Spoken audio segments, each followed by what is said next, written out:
Picture this: a throne room draped in shadows, the flicker of countless candles casting trembling light across cold stone walls. The air is thick with smoke and the faint metallic tang of blood.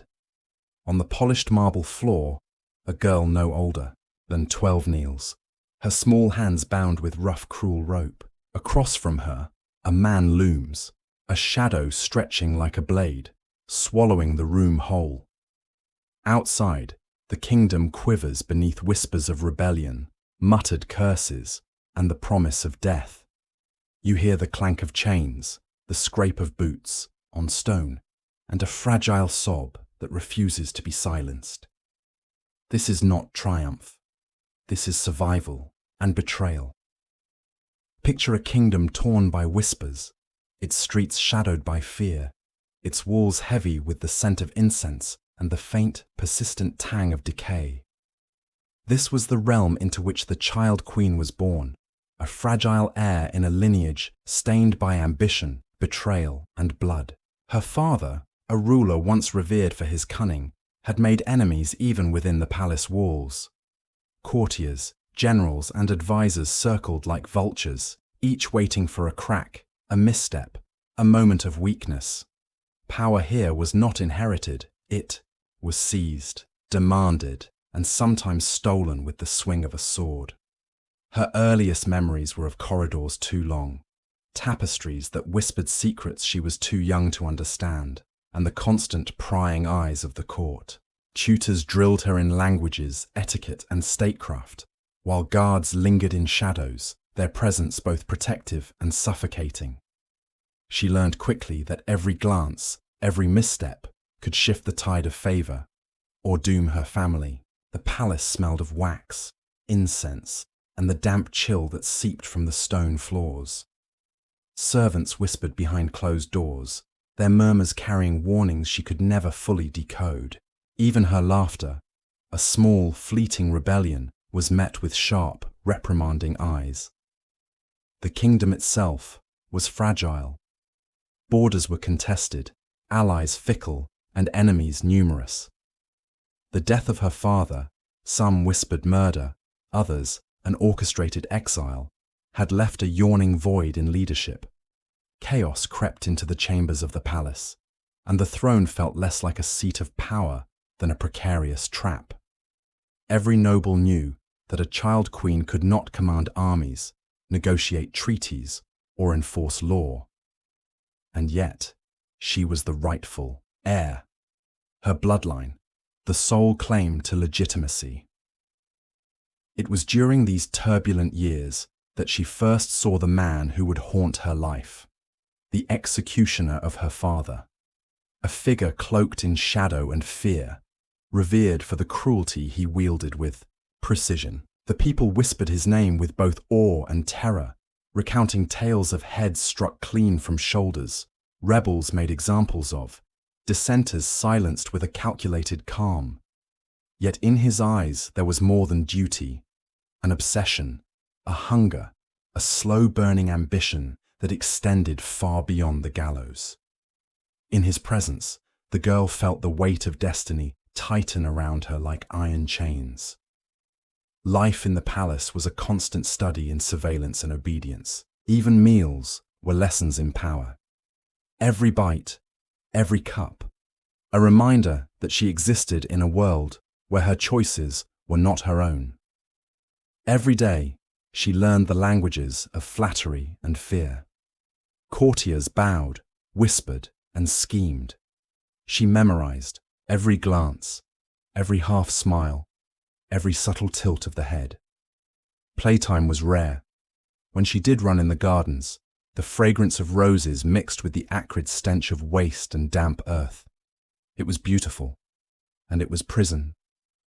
She clung to small comforts, the warmth of a familiar hand, the fleeting touch of a loyal servant, the secret pages of her own imagination. But every comfort came with the reminder that her crown was a cage, and her innocence a currency the powerful would exploit. And the court, ever hungry for scandal and spectacle, watched and waited.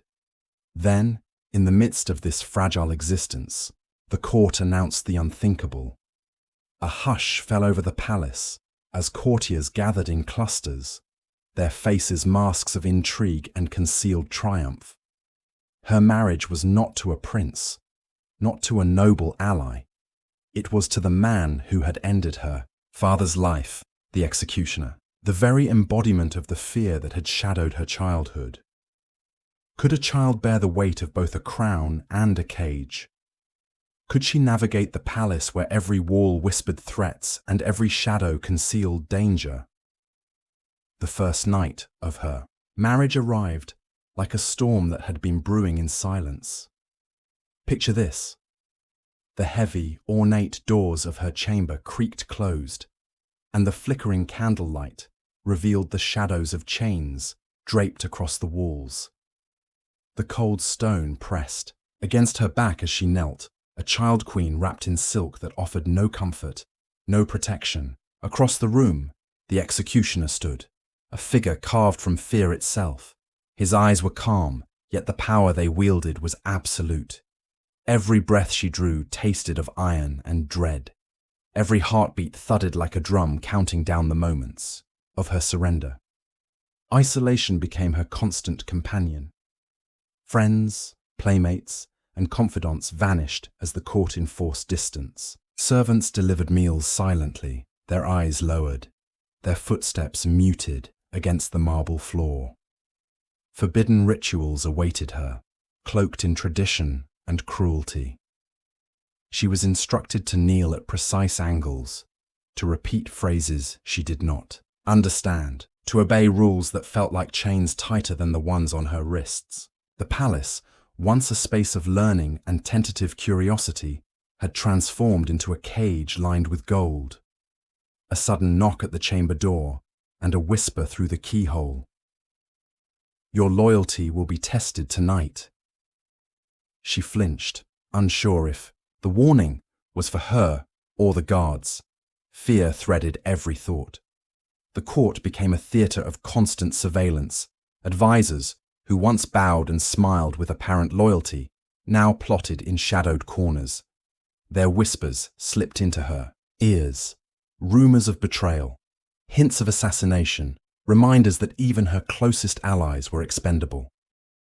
She was forced to participate in council meetings, her small voice drowned by older nobles. Each decision she made, each word she spoke, was scrutinized, twisted, and turned into a weapon against her. The weight of the crown was a burden far beyond her years. One evening, an advisor leaned close and murmured, "Some think you will not survive the week. Others, they hope you will not." Her stomach knotted.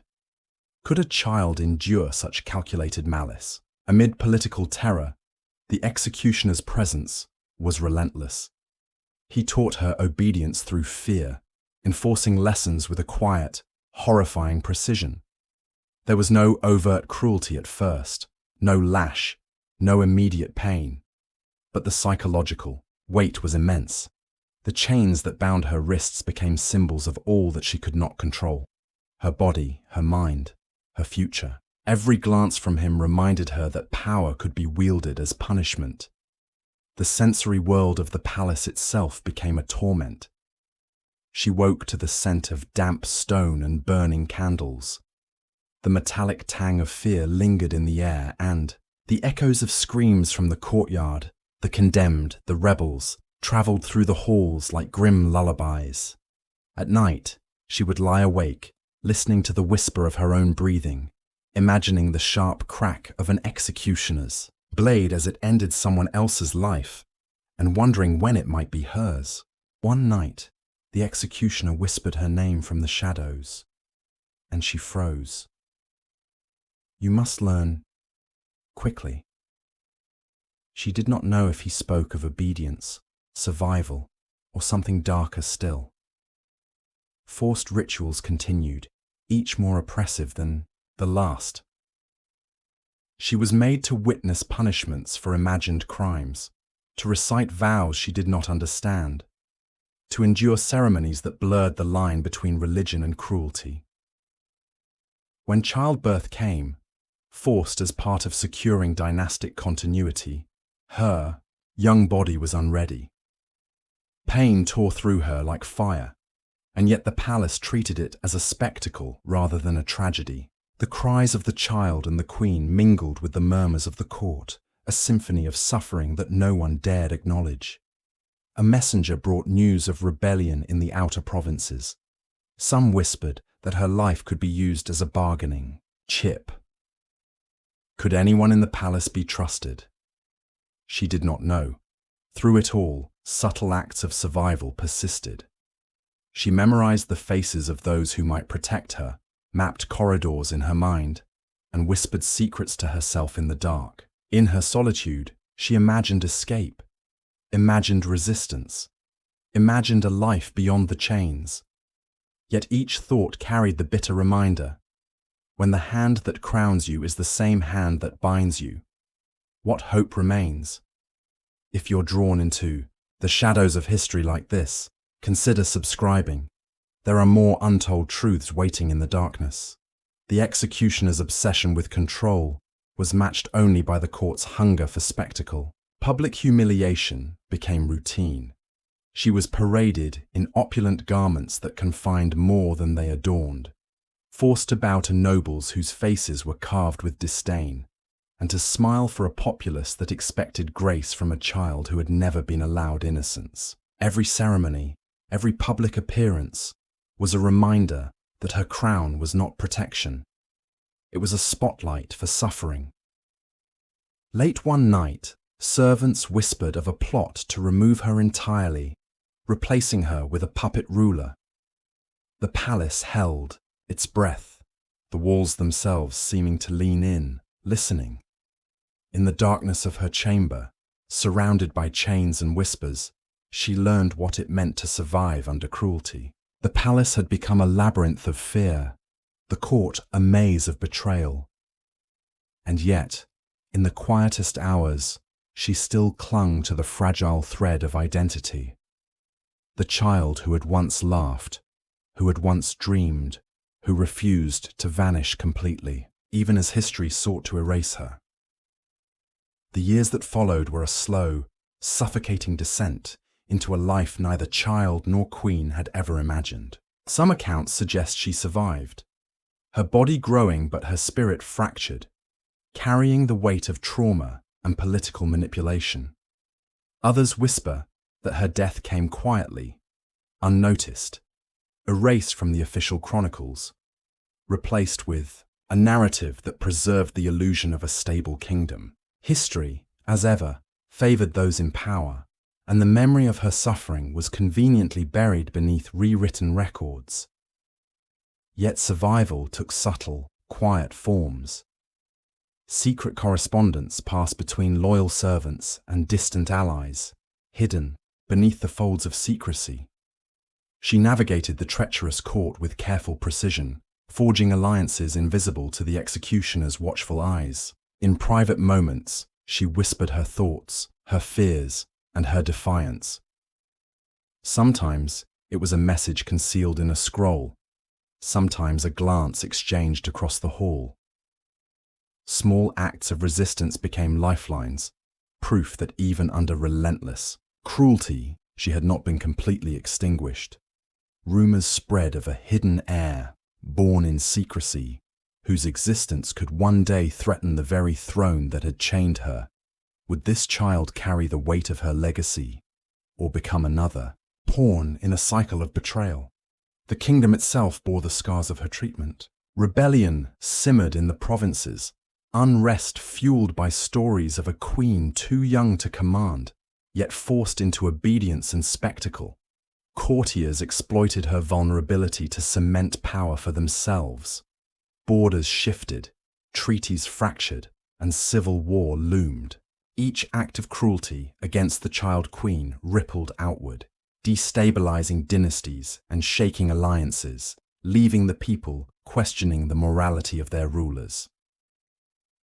Her personal legacy became a paradox, forgotten and remembered simultaneously. Chronicles erased her name or painted her story differently, yet the shadow of her suffering lingered in whispers, in acts of subtle defiance, and in the memory of those who had witnessed it.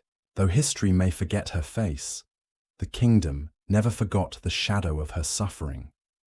Though erased from official records, her quiet acts of survival left an imprint that could not be fully silenced, a reminder that cruelty leaves traces long after the moment has passed.